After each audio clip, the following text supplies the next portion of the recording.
حضرت عثمان رضی اللہ تعالی عنہ کے زمانے میں بھی بڑے فتوحات ہوئے، یعنی حضرت عمر کے زمانے میں 22 لاکھ مربع میل پہ اسلام کا پرچم لہرایا، تو حضرت عثمان نے بھی 22 لاکھ مزید فتح کر کے اب تقریباً یعنی 44 لاکھ مربع میل پہ اسلام کا پرچم لہرایا۔ انطاکیہ سے لے کر کابل تک فتوحات جو ہیں وہ حضرت عثمان کے زمانے میں رضی اللہ تعالی عنہ وارضاہ۔ اسی طرح سیدنا عثمان غنی رضی اللہ تعالی عنہ نے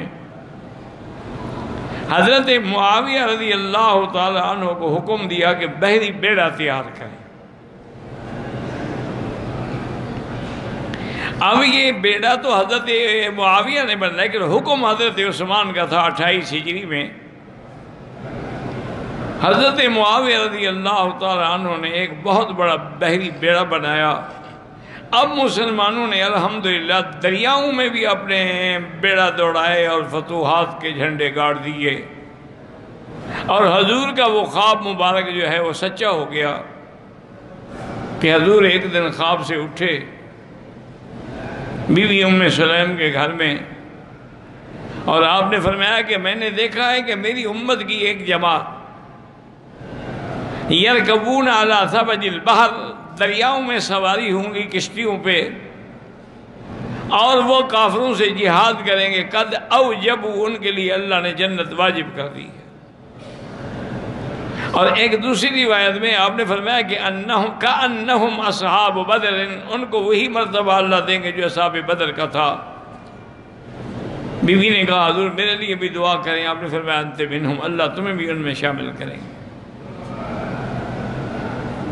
تو جب فتوحات کا، اسلام کا غلبہ کا یہ عالم ہو گیا کہ پورا جزیرہ عرب اور یمن اور مصر اور عراق اور شام، اسی طریقے سے کرمان اور اسی طریقے سے انطاکیہ سے لے کر کابل تک فتوحات ہو گئے، تو اب یہودیوں کو ایک بات سوجھی کہ اب ہم مسلمانوں کا مقابلہ نہیں کر سکتے۔ تو ان کی قیادت کرنے والا کون تھا؟ عبداللہ ابن سبا۔ عبداللہ ابن سبا جو ہے یہ یہودی ہے، اور اللہ کی شان دیکھیں کہ روافض کا بنیاد رکھنے والا بھی یہودی اور خوارج کی بنیاد رکھنے والا بھی یہودی، بلکہ محققین و علماء نے تحقیق فرمائی ہے کہ حضور نے فرمایا تھا نا کہ میری امت جو ہے وہ 73 فرقوں میں بڑھ جائے گی، اور سب کے سب ہلاک ہوں گے الا واحدۃ، صرف ایک فرقہ ہے جو بچے گا۔ تو صحابہ نے پوچھا حضور وہ کون سا فرقہ ہے؟ فرمایا ما انا علیہ و اصحابی، جو میرا راستہ ہے اور میرے صحابہ کا راستہ ہے، صرف وہ نجات پائیں گے، باقی سب ہلاک ہو جائیں گے۔ تو علماء نے تحقیق فرمائی ہے کہ یہ 72 فرقہ جو ہے ان سب کی بنیاد رکھنے والے بھی یہودی ہیں۔ تو تمام فتنے جتنے امت میں پیدا ہوئے، روافض کے تھے، خوارج کے تھے، معتزلہ کے تھے، قدریہ کے تھے، کرامیہ کے تھے، مشبہہ کے تھے، یہ سب فتنوں کی بنیاد رکھنے والے یہودی ہیں۔ تو عبداللہ ابن سبا نے مشورہ کیا کہ بھی اب ہم مسلمانوں کا مقابلہ نہیں کر سکتے، اب ایک حل ہے کہ ہم مسلمان ہو جائیں اور مسلمانوں کی جماعت میں شامل ہو جائیں، اور مسلمان بن کے ہم وہاں ایسی تحریکیں چلائیں کہ ان کو کمزور کریں۔ تو عبداللہ ابن سبا اور اس کے ساتھی مسلمان ہو گئے، اور جب لوگوں کو ان کے اعمال ظاہرہ پر یقین ہو گیا کہ یہ تو بڑے پکے مسلمان ہیں، جیسے قادیانی ہیں، نمازیں بھی پڑھتے ہیں، روزے بھی رکھتے ہیں، حج بھی کرتے ہیں، عمرے بھی کرتے ہیں۔ ایک دفعہ بڑا عجیب واقعہ ہوا، شاید میں نے پہلے بھی کبھی عرض کیا کہ مولانا منظور چنیوٹی رحمت اللہ علیہ بڑے مجاہد تھے، مناظر تھے، ساری زندگی انہوں نے ختم نبوت کی حفاظت کی اور ان کے دشمنوں سے ہمیشہ مناظرے کیے، مجادلے کیے، مباہلے بھی کیے۔ میں حرم میں بیٹھا تھا، میرے پاس آئے، کہنے لگے کہ مکی صاحب ایک پکا قادیانی جو صرف قادیانی نہیں بلکہ قادیان کے ان کے دفتر کا ایک اہم عہدیدار ہے، وہ حرم میں ہے۔ میں نے پولیس کو بات کی تو وہ میری بات ہی نہیں سنتے، حالانکہ حکومت نے یہ فیصلہ کیا تھا کہ مولوی منظور چنیوٹی صاحب جس کے بارے میں کہہ دیں کہ یہ قادیانی ہے، اس کو فوراً ملک سے نکالا جائے۔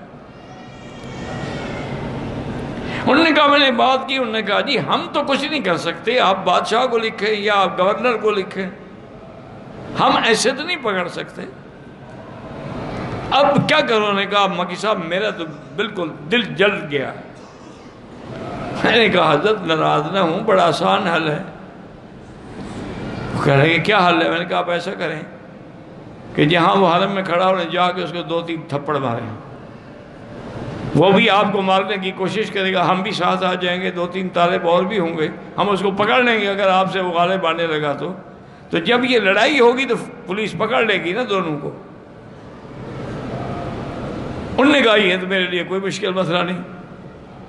خیر ہم چلے گئے، جاتے ہی ایک مولانا تو جس جوش میں تھے نا، تو اس نے بھی مقابلہ کرنے کی کوشش کی، ہمارے ساتھی نے پکڑ لیا، اس میں پولیس آ گئی، انہوں نے بھی پکڑ لیا۔ انہوں نے کہا کیا بات ہے، اللہ کے حرم میں مقام ابراہیم پہ لڑائی کر رہے ہو؟ بہرحال وہ اس کو پکڑ کے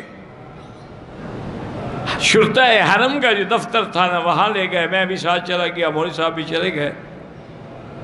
ان کے جو بڑے تھے، رائد تھے، مدیر تھے، وہ بیٹھے، انہوں نے کہا بھی کیا بات ہے؟ میں نے کہا جی مولوی صاحب نے بتلایا ہے، میں تو نہیں جانتا، سچی بات ہے، ان کے علاقے کا مسئلہ ہے کہ یہ شخص جو ہے قادیانی ہے، کافر ہے، یہ حرم میں کیسے داخل ہو گیا؟ حالانکہ قادیانیوں کا داخلہ بند ہے۔ وہ بڑا چالاک آدمی تھا، اس نے کہا حضرت گزارش یہ ہے، یہ بلا وجہ مجھ پہ تہمت لگا رہے ہیں۔ حضور پاک صلی اللہ علیہ وسلم کی حدیث ہے، من صلی صلاتنا واستقبل قبلتنا واکل ذبیحتنا فہو منا۔ یہ حدیث ہے، انہوں نے کہا حدیث ہے۔ انہوں نے کہا دیکھیں میں نماز پڑھ رہا تھا، قبلے کی طرف میرا رخ تھا، آپ کا ذبیحہ کوئی ہو تو منگا کے دیں، میں کھاتا ہوں، پھر میں کیسے کافر ہو گیا کہ میرے ساتھ لڑنے کے لیے آ گئے؟ اب وہ پولیس افسر بھی چکر میں آ گیا، انہوں نے کہا بھی مولوی صاحبان یہ کیا بات ہے، اب وہ تو بیچارہ حدیث پڑھ رہا ہے، گلے میں اس نے قرآن شریف کی حمائل لٹکائی ہوئی ہے۔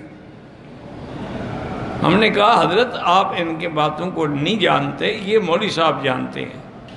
انہوں نے کہا حضرت آپ اس سے نہ قرآن سنیں نہ حدیث، اس کو صرف ایک بات بتائیں کہ مرزا غلام احمد قادیانی کون ہے؟ کیا تم مرزا غلام احمد قادیانی کو کافر کہتے ہو؟ انہوں نے کہا وہ کون ہے؟ وہ دعی نبوت ہے، اس نے نبوت کا دعویٰ کیا ہے۔ جب اس کو پولیس والے نے کہا کہ ہاں بھائی بتاؤ مرزا غلام احمد قادیانی کون ہے، اس نے کہا وہ تو نبی ہے، کیونکہ وہ تو ان کا اہم عہدیدار تھا نا، وہ کیسے انکار کر دیتا؟ تو پولیس والوں نے کہا، انہوں نے کہا آپ مکی صاحب آپ بھی اور آپ جائیں، اب مجھے مسئلہ سمجھ آ گیا، میں جانوں اور یہ جانے، میں انشاءاللہ رات اس کا عقیدہ ٹھیک کر دوں گا۔ انہوں نے حکم دیا کہ اس کے گلے سے قرآن اتار لو، کافر کا کیا تعلق ہے کہ قرآن گلے میں رکھے، اس کو ہتھکڑی ڈال کے جیل میں رکھو، رات میں اس سے بات کروں گا۔ اب اس کو مسئلہ سمجھ آیا۔ تو اس لیے ہمیشہ یاد رکھیں کہ کوئی یہودی ہو مسلمان بن جائے تو آپ کیسے اس کو سمجھ سکتے ہیں؟ اسی طرح آپ خوارج ہیں، خارجی ہیں، وہ سب سے زیادہ اپنے آپ کو مسلمان کہتے ہیں، سارا دن قرآن پڑھتے ہیں، ان کی نمازیں دیکھو تو آپ حیران ہو جائیں گے۔ حضور نے فرمایا تھا کہ تم ان کی نمازیں دیکھ کے اپنی نمازوں کو بھی چھوٹا سمجھو گے، لیکن یمرقون من الدین کما یمرق السہم من الرمیۃ، وہ دین سے ایسے نکل گئے ہیں جیسے تیر شکار سے نکل جاتا ہے۔ تو جتنے فرقے ہیں سارے کے سارے یہودیوں نے بنیاد رکھی، عبداللہ ابن سبا نے بنیاد رکھی، اور آہستہ آہستہ 900 آدمیوں کی ایک جماعت بن گئی۔ انہوں نے سب سے پہلے تو محبت اہل بیت کا نعرہ دیا، اور پھر انہوں نے کہا کہ حضور کا وصی جو ہے وہ حضرت علی ہے۔ ابو بکر عمر کیسے خلیفہ بن گیا اور عثمان کیسے خلیفہ بن گیا؟ ان کی تو خلافت جائز ہی نہیں ہے۔ وصی و رسول اللہ جو ہیں، خلیفت بلا فضل جو ہے، وہ تو حضرت علی ہے۔ اب اس پر انہوں نے دلائل دیے، کچھ سچے مسلمان بھی بیچارے دھوکے میں آ گئے۔ تو بہرحال ایک دن سیدنا عثمان رضی اللہ تعالی عنہ وارضاہ جمعہ پڑھانے کے لیے تشریف لے آئے اور منبر رسول پہ کھڑے ہوئے۔ ابھی آپ نے خطبہ شروع نہیں کیا تھا کہ وہ جو بلوائی آئے ہوئے تھے نا، ان میں سے 2-4 آدمی کھڑے ہو گئے، انہوں نے کہا حضرت عثمان آپ خطبہ نہیں پڑھا سکتے، ہم آپ کو خطبہ نہیں پڑھانے دیں گے، نہ نماز پڑھانے دیں گے۔ حضرت عثمان نے بڑا روکا، سمجھایا مسجد نبی ہے، یہاں تو اونچی آواز کرنا منع ہے، تم کیا شروع کر رہے ہو؟ ان میں سے ایک ظالم آگے آیا اور حضرت نے جو آسا پکڑا ہوا تھا آسا لے کے توڑ دیا، حالانکہ یہ وہ آسا تھا جو حضور پاک کے ہاتھ میں ہوتا تھا۔ حضور صلی اللہ علیہ وسلم سے پھر حضرت صدیق کے پاس آیا، حضرت صدیق سے پھر حضرت عمر کے پاس آیا، حضرت عمر کے بعد حضرت عثمان کے پاس آیا۔ وہ عصائے نبی، عصائے ہاتھ جو تھا وہ توڑ دیا اور حضرت کو پکڑ کے منبر سے کھینچ لیا نیچے اور مارنا شروع کر دیا۔ ہر طرف سے بلوائی اٹھ کھڑے ہوئے اور انہیں نمازیوں پر بھی باقاعدہ لڑائی شروع کر دی، اور پتھر انہوں نے ساتھ رکھے ہوئے تھے، سنگ باری بھی شروع کر دی۔ حضرت عثمان بے ہوش ہو گئے، انہوں نے سمجھا کہ فوت ہو گئے ہیں، تو کچھ مخلصین ان کو اٹھا کے ان کے گھر لے گئے۔ لیکن ان ظالموں نے سیدنا عثمان رضی اللہ عنہ کی حویلی کا محاصرہ کر دیا۔ اب 900 آدمی مسلح کھڑا ہوا ہے۔ اچھا، خدا کی قدرت ہے کہ حج کا موسم ہے، اکثر صحابہ حج پہ چلے گئے ہیں۔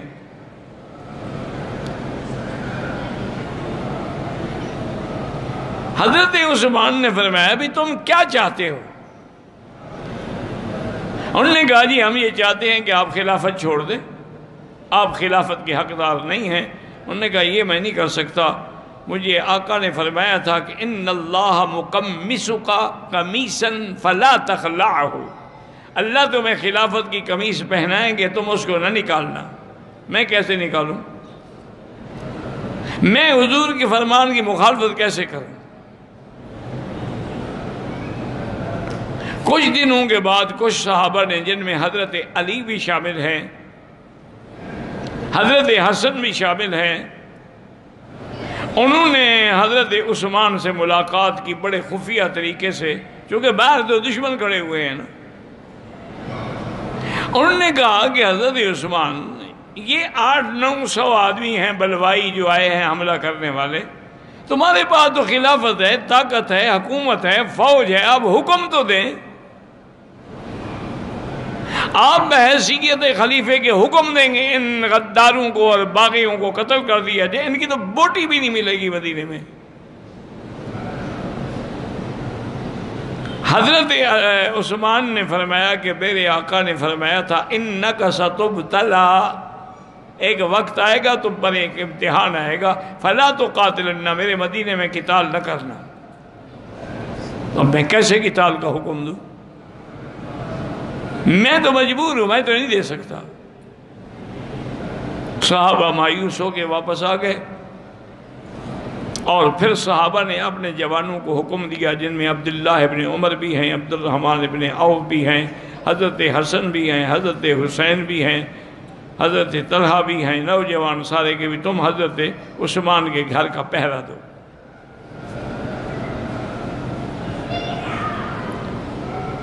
ایک دن سیدنا عثمان رضی اللہ تعالیٰ عنہ اپنے گھر کی دیوار سے باہر کھڑے ہوئے اور باغیوں سے کہا بھی اور قریب آ جاؤ، میری بات سنو۔ وہ اور قریب آ گئے، انہوں نے کہا، حضرت عثمان نے کہ انشدکم باللہ، میں تم سب کو اللہ کی قسم دیتا ہوں، مسلمانوں کو جب پانی نہیں ملتا تھا تو بئر روما کس نے خریدا تھا اور کس نے وقف کیا تھا؟ انہوں نے کہا واللہ انت، تم نے کیا تھا۔ انہوں نے کہا کہ اچھا، غزوہ تبوک کے موقع پر 900 اونٹ اور 100 گھوڑے اور 5 کیلو سونا کس نے دیا تھا؟ انہوں نے کہا واللہ انت، تم نے دیا تھا۔ انہوں نے کہا مسجد نبوی کے لیے جب زمین تنگ ہوئی تو وہ زمین خرید کر کے مسجد کو کس نے دی؟ انہوں نے کہا واللہ انت، وہ بھی تم نے دی تھی۔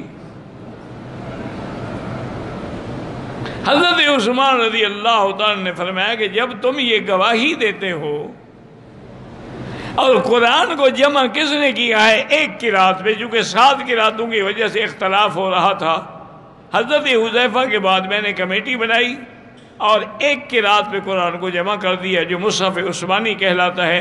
یہ میں نے کیا؟ انہوں نے کہا ہاں واللہ انت، آپ جامع القرآن ہیں۔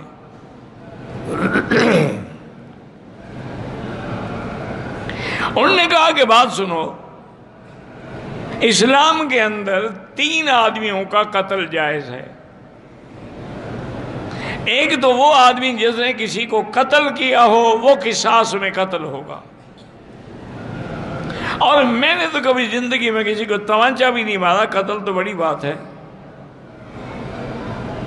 دوسرا وہ آدمی جو دین اسلام سے نکل جائے، مرتد ہو جائے، اس کے لیے بھی قتل کا حکم ہے۔ اور میں اب بھی اگر آپ نہیں مانتے تو کلمہ پڑھتا ہوں، آپ میرے اسلام کے گواہ ہو جائیں، گویا کہ میں مرتد تو نہیں ہوں۔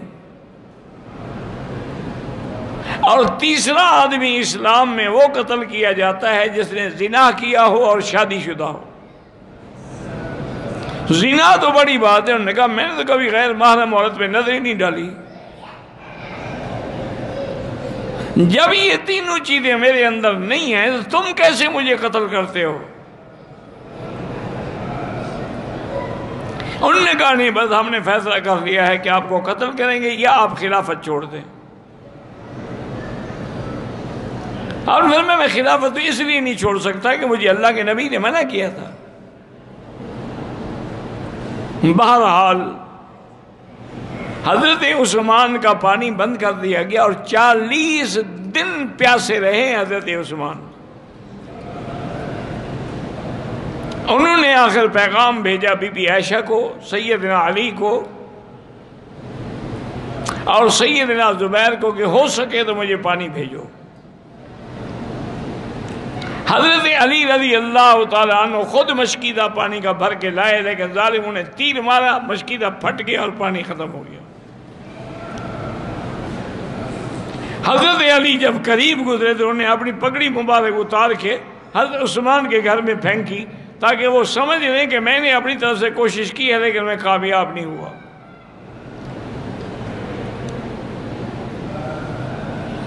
ایک دن عصر کے بعد آپ نے اپنی بیوی جن کا نام نائلہ تھا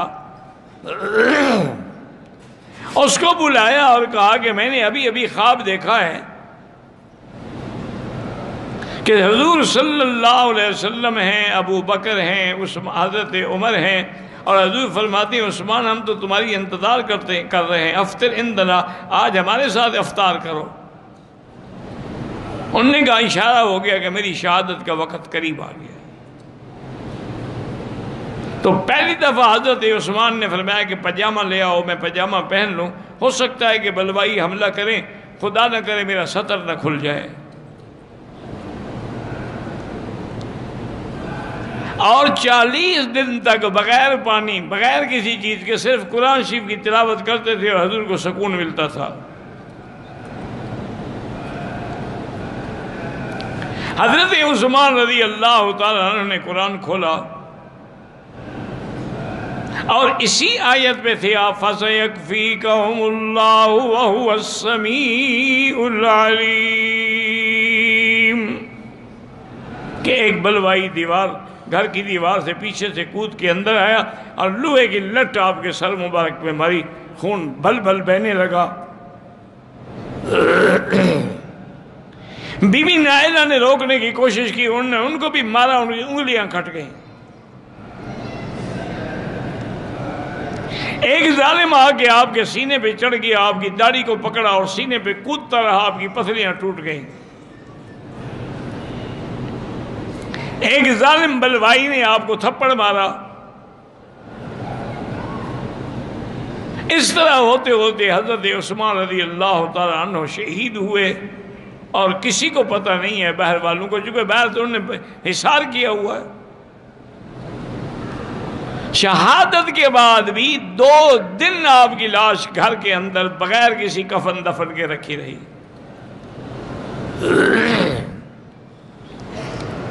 ایسا ظلم تو کبھی تاریخ میں بھی نہیں ہوا ہے۔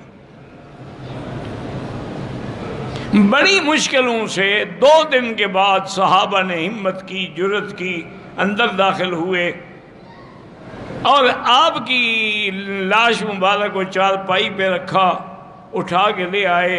حضرت جبیر ابن مطعم نے آپ پر جنازہ پڑھا اور جنت البقیع کے بالکل آخری حصے حش الکوکب میں آپ کو دفن کیا گیا۔ جب جنازہ جا رہا تھا تو آگے لالٹین اٹھا کے بی بی نائلہ جا رہی تھیں اور بلوائی جو تھے وہ آپ کے جنازے پر بھی پتھر برسا رہے تھے۔ حضرت عثمان رضی اللہ تعالیٰ عنہ کو وہیں دفن کیا گیا۔ صحابہ نے مشورہ کیا کہ قبر پر بھی پہرا لگا دیا جائے، ہو سکتا ہے بلوائی یہ قبر سے بھی نکال لیں، ان سے کیا توقع ہے۔ اس کے بعد پھر خلافت جو ہے وہ حضرت علی کے ہاتھ میں آئی، تو شہادت عثمان کے بعد جو فتنہ شروع ہوا پھر وہ ختم نہیں ہوا قیامت تک۔ یہ بھی اسی عبداللہ بن سبا کی تحریکیں تھیں جس کی وجہ سے جنگ جمل ہوئی، جنگ صفین ہوئی، یہ بھی انہی کی سازشیں تھیں جس میں ہزاروں صحابہ شہید ہوئے۔ حضرت محمد بن سیرین رحمۃ اللہ علیہ فرماتے ہیں کہ میں ایک دن طواف کر رہا تھا، میں نے دیکھا کہ ایک آدمی ہے، اندھا بھی ہے، لنگڑا بھی ہے، ہاتھ سے بھی ٹونڈا ہے اور ہاتھ ایسے ہے جیسے لکڑی ہو، اور وہ عجیب قسم کی دعا کر رہا ہے کہ اللہم اغفر لی وما اظن ان تغفر لی، یا اللہ میرے گناہ معاف کر دے، لیکن مجھے گمان ہے آپ معاف نہیں کریں گے۔ فرماتے ہیں کہ جب اس نے طواف ختم کر دیا تو میں اس کے پاس گیا، میں نے کہا بدبخت آدمی یہ کیسے تم دعا کر رہے ہو؟ اللہ سے تو آدمی مغفرت کی امید رکھتا ہے، تم کہہ رہے ہو کہ نہیں کہ مجھے امید ہے کہ آپ مغفرت نہیں کریں گے۔ انہوں نے کہا بات سنیں محمد ابن سیرین، میں ہی وہ بدبخت ہوں جس نے حضرت عثمان کو تھپڑ مارا تھا، اور اس وقت مجھے بی بی نائلہ نے 3 بد دعائیں کی تھی، یبس اللہ یدک واعمی بصرک وما غفر ذنبک، اللہ تیرے ہاتھ کو خشک کر دے، تجھے اندھا کر دے اور تیری مغفرت بھی نہ کرے۔ تو بی بی صاحبہ کی 2 دعائیں تو پوری ہو گئی ہیں، میرا ہاتھ جو دیکھیں آپ لکڑی بن گیا ہے، میں اندھا بھی ہو گیا ہوں، تو مجھے یقین ہے تیسری دعا بھی قبول ہوگی، مجھے مغفرت نہیں ہوگی۔ میں اس لیے ایسی دعائیں مانگ رہا تھا۔ آپ اندازہ کریں کہ کسی کی شہادت کی گواہی میدان کربلا دے گا، عمر کی شہادت کی گواہی محراب نبی دے گا، کسی کی شہادت کی گواہی میدان بدر دے گا، یہ عثمان غنی ہیں جن کی شہادت اللہ کا قرآن دے گا، کہ قرآن مقدس جس پہ آپ کا خون گرا ہے، آج بھی برٹش انڈیا میں، انگلینڈ میں برٹش میوزیم میں وہ قرآن رکھا ہوا ہے اور وہ خون بھی عثمان کا ابھی تک موجود ہے رضی اللہ تعالی عنہ وارضاہ۔ تو بہرحال یہ صحیح خلفاء تھے صحیح پروانے رسول تھے اور حضور کے صحیح خلفاء تھے، اور اللہ نے جو حضور سے فتوحات کا وعدہ کیا تھا وہ انہی کے ہاتھوں پہ پورا ہوا، رضی اللہ عنہ وارضاہ۔